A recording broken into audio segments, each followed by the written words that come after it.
Alright, so I've had numerous requests on continuing tutorial series, so this is going to be walking you through how I create maps for documentaries. This way you don't have to worry about any copyright issues or anything like that. So it'll be fairly fast-paced. Feel free to write a comment and ask a question, or pause the video and just take your time, but without further ado, let's go in.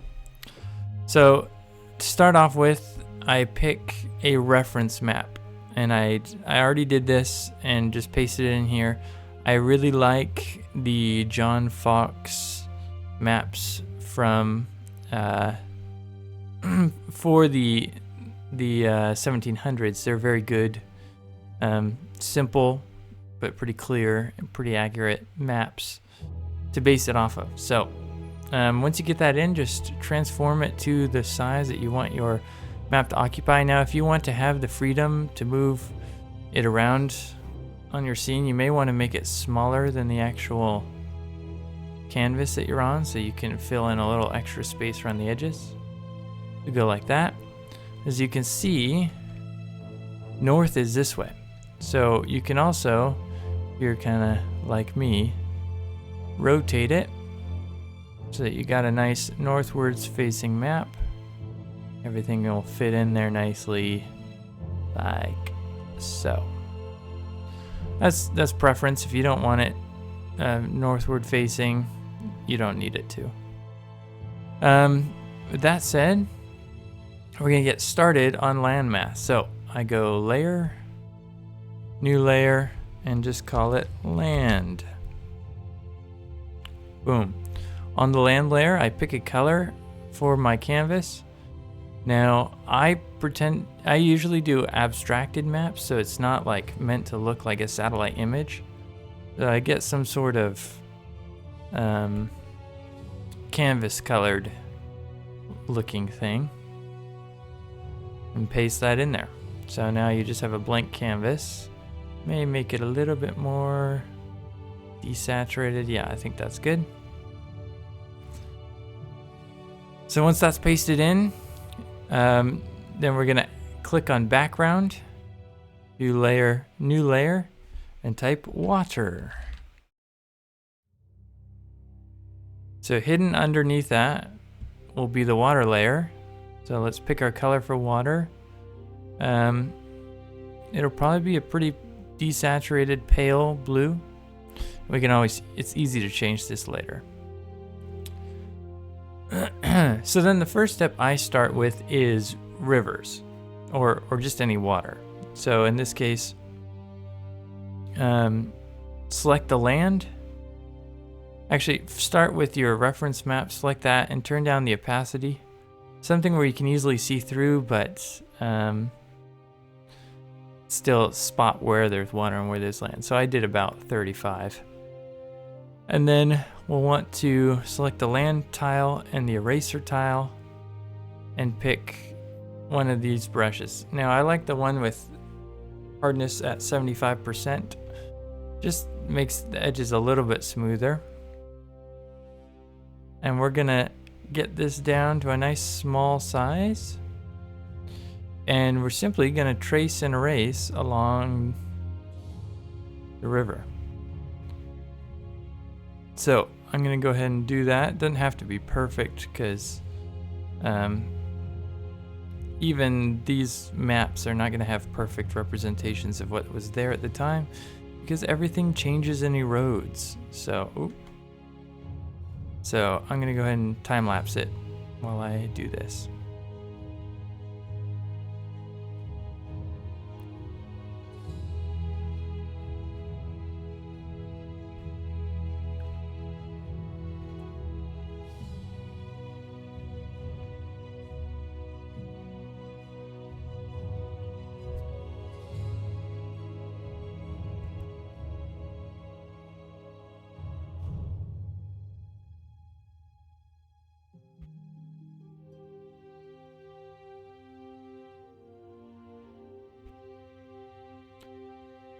Sometimes, like this, you'll get to the end of a reference map and you can either look up another one, but since I'm just doing a practice one here. I'm just going to extend it to the edge of the map. Now if we see, we've got some nice rivers. Are there any areas of water that I'm missing? Alright, it doesn't look like it.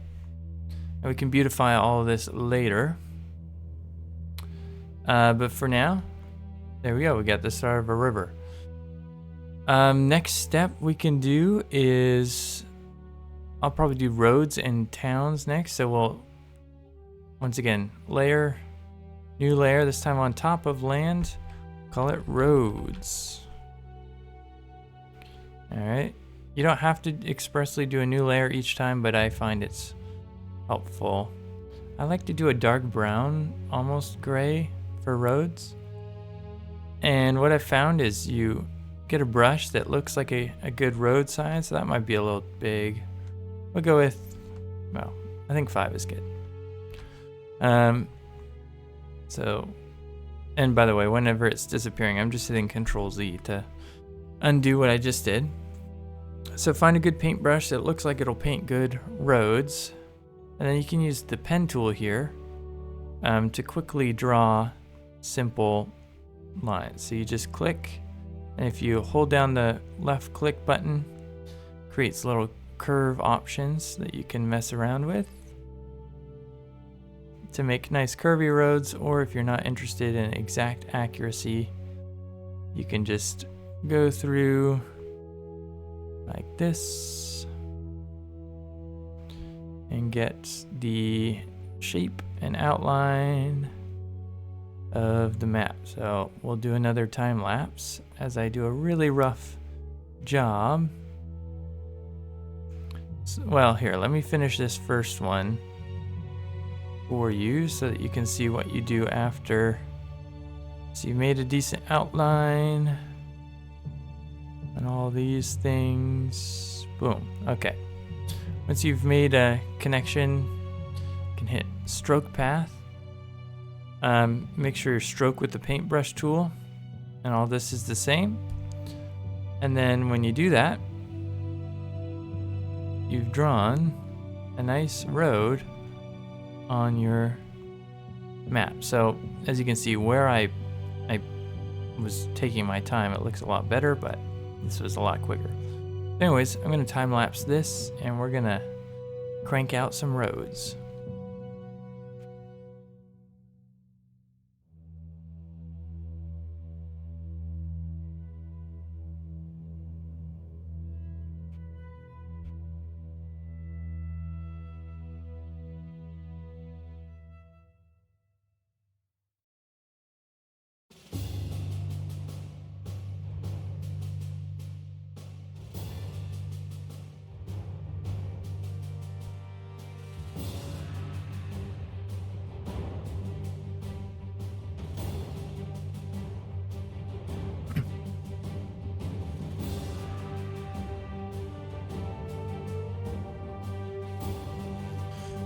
Alright, so we have roads. I don't know what's else is up in that corner, but this looks pretty good. I think that's accurate. Did we miss any? Well, we'll call that good for now.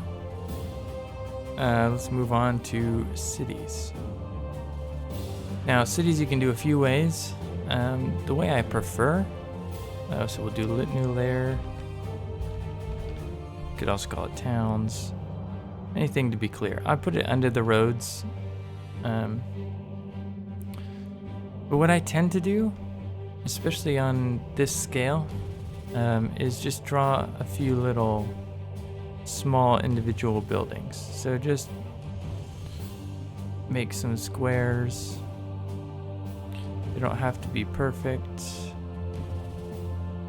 Maybe slightly varied. Don't even have to line up perfectly with where the city is on the map. And that looks from a distance quite like actually detailed planned city. So we'll go through and do that. Once again, this is just me making a test city, or a test map, sorry. So don't expect the greatest work here.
Alright, I think that's all the villages, or in this case cities as I've labeled them. So, excuse me, there we go, got a bit of a map. Alright, next step, let's see, we will go with forests. You know what, actually let's get the land. So there's a few ways at this point you can go for hills. So, and hills are still something, oops. Hills are still something that I'm figuring out what I prefer. One way is to draw them as you see them, kind of like in a map like this. It's kind of a Civil War style with all the individual hash marks. Like that. Takes a lot of time. Doesn't always look good, as you can see. So what I've taken to doing is hiding some of these. Doing we can hide this. So kind of selecting by color, so image, select,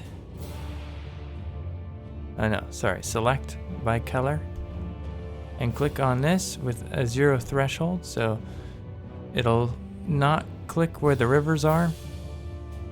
Once you have that, I Control C and Control V. What we're doing is we're pasting a new hills layer.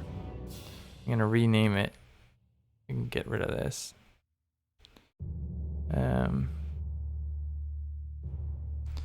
Hills here. Oops. I know how to spell. And then what we can do is dodge and burn high and low areas on here. So if we pull up this map again, we have our hills selected.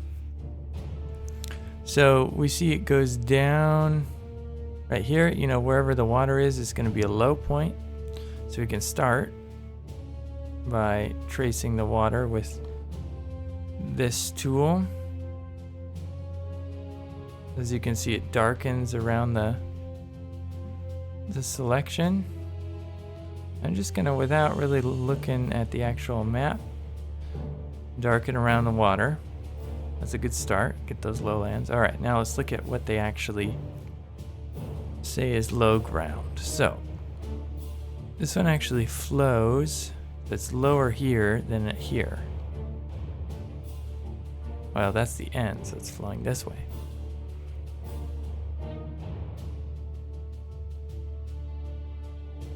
This is high ground. This is lower ground.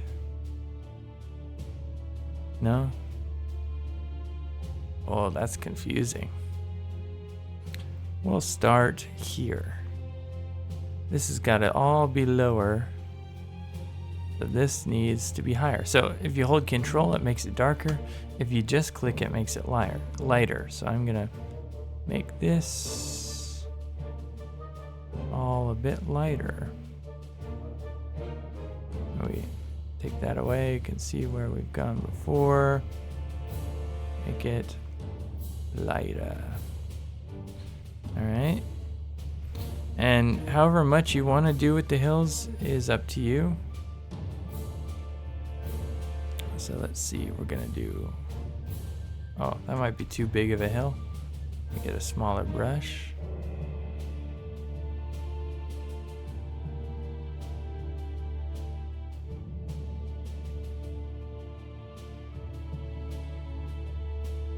It's gonna go like that.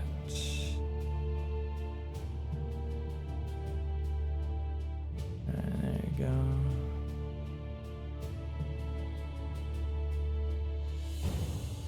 And just to give it a nice varied texture, just paint over a few different areas like that. Don't want it to be too smooth or else it'll not look very realistic.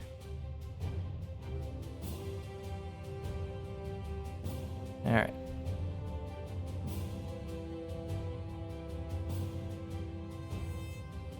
That's high ground, and this must also be higher. I'm gonna say this is high ground and it flows down from there. What we're gonna say. So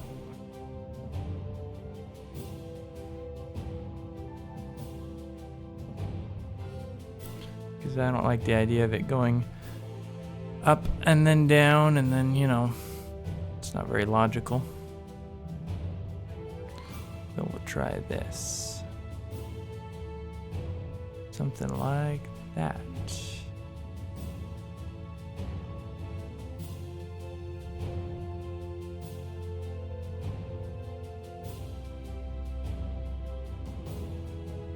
How about all of this?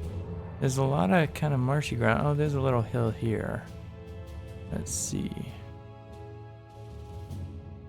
Do it like that.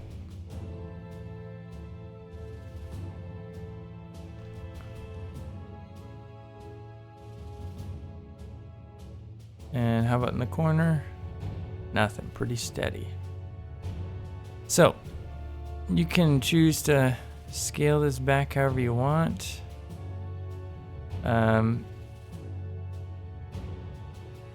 You can select by color and kind of do a larger threshold and get different regions and exaggerate.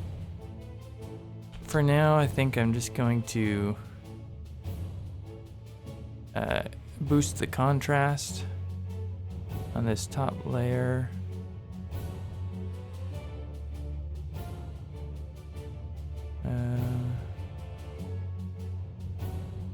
Maybe we'll do exposure.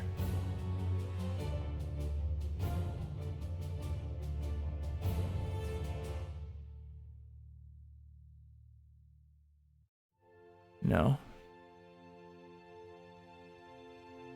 Hue, exposure, shadows, highlights. We'll try levels.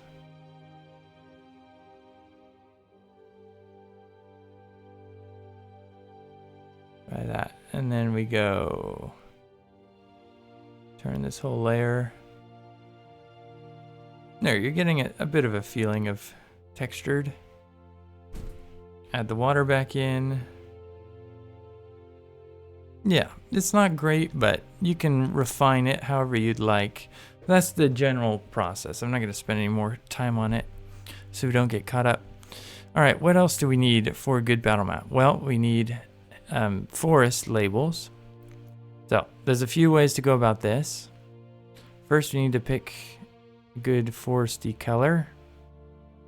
Once again, I kind of like those desaturated tones.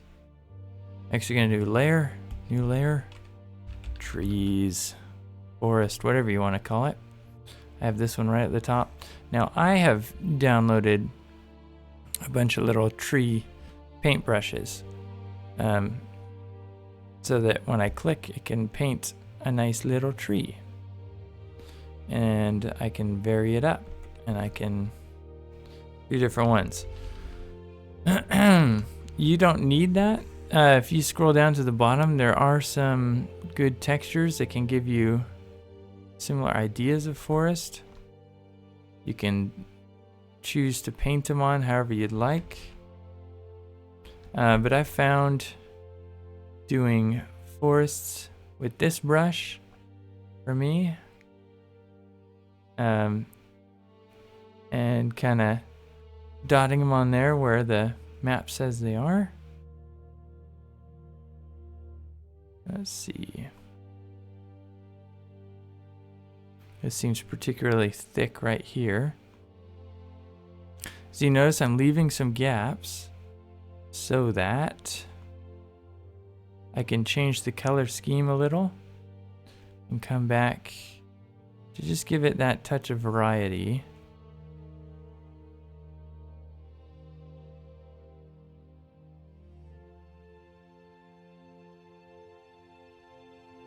Alright, seems very forested up here, so we're just gonna add a few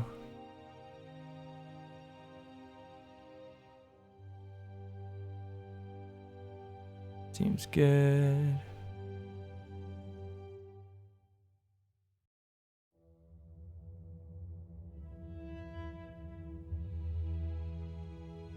Alright, that seems decent for a first pass of trees. Let's pick a slightly different green. A lighter. Just kind of fill in the gaps. If it's a fall time battle, you can do an orangey one, or yeah, really, options are up to you at this point.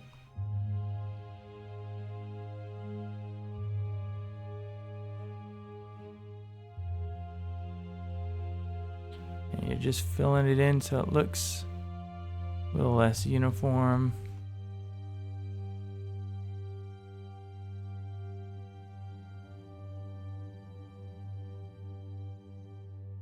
As you can see, the hills layer also gives a nice little beach effect, which I appreciate. Oops, that was a bad placement.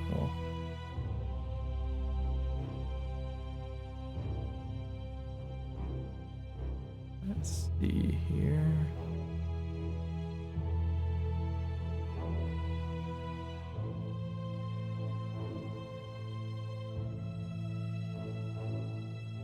As you can see, I'm not being very precise right now. You could always reference your maps more than I am.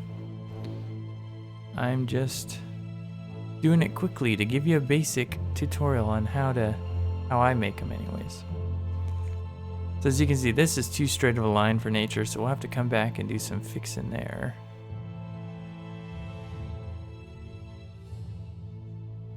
That was too much overlap, so we'll do... Nope, still too much. So we may have to do a little tweaking some of these spots. Well, that's overlap in the city.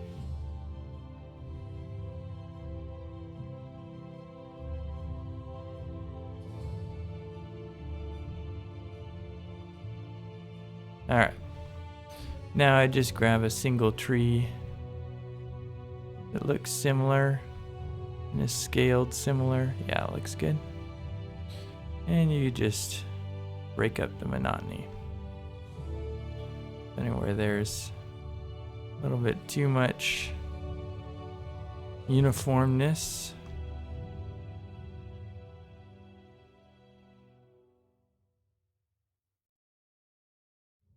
Or if you need just like light tree coverage. Oops, I did a double. Like this, sometimes good to emphasize trees going along the river there.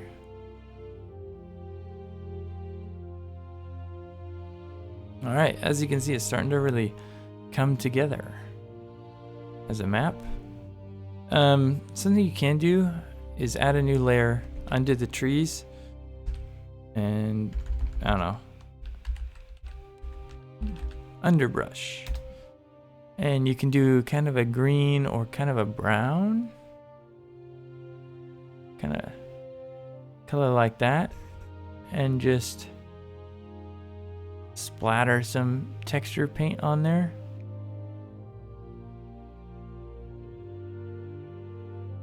And you know what? I think we're going to do both of these under the roads.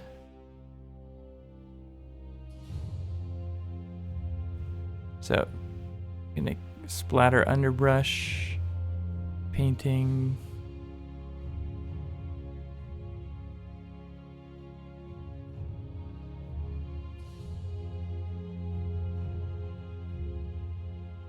Yep, and that looks terrible, but then you decrease opacity. It just kind of helps sell that these are forested regions. I don't know, you can choose if you like it better that way or not. I tend to prefer it, but gives the map a bit more of a painterly feel as well. Alright, so there's most of your map done. What comes from here is pretty much labels. So just using your text tool and reference here. So let's find an easy one to spell. Bogendorf. So click B-O-G-E-N-D-O-R-F.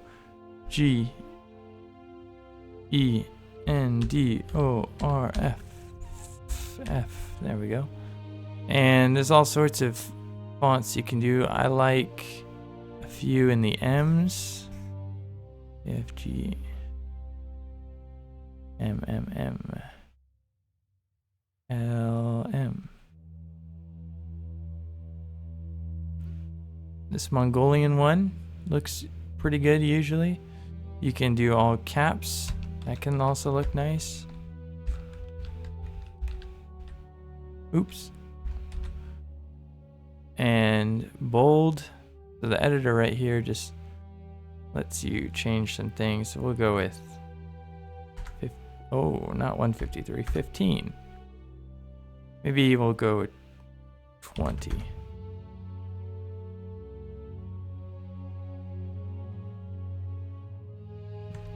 There you go. And you can label like that all your cities and towns.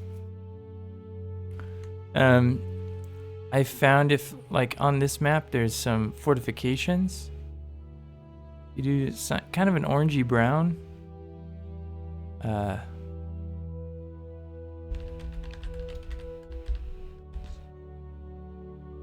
Caps lock is still on. Oh well.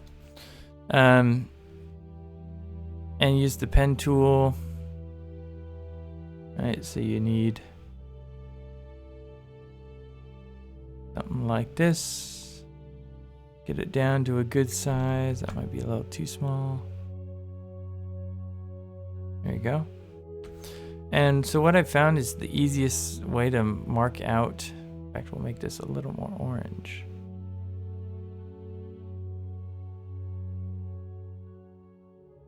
Easiest way to mark out fortifications is just to do a zigzag. And you can make it as nice. Of course, I'm not doing a very nice job right now, but stroke that. And there you go. It's got some basic fortifications. And if they appear over time, you can make multiple saves. You know what, let's continue to label. So just to keep it all the same, I'm going to copy and paste.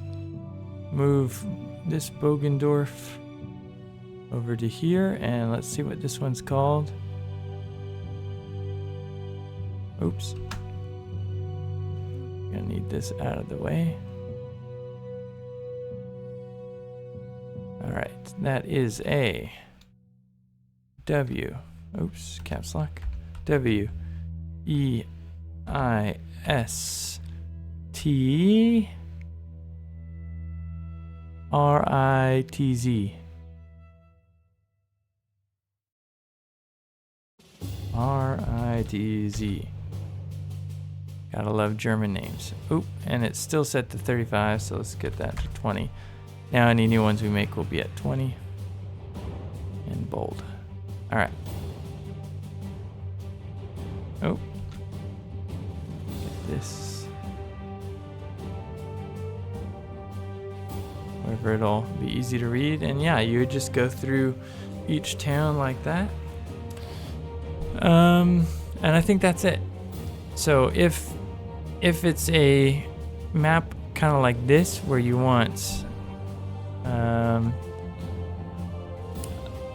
all sorts of different territories and stuff, that's a whole nother issue. Maybe I'll make a later tutorial on that, but for now we got the battle map creation tutorial complete. So hope this is helpful. Hopefully you guys build some epic maps. And yeah, ask me any questions, let me know if this helps, and I'll see you guys in the next one. Until then, bye.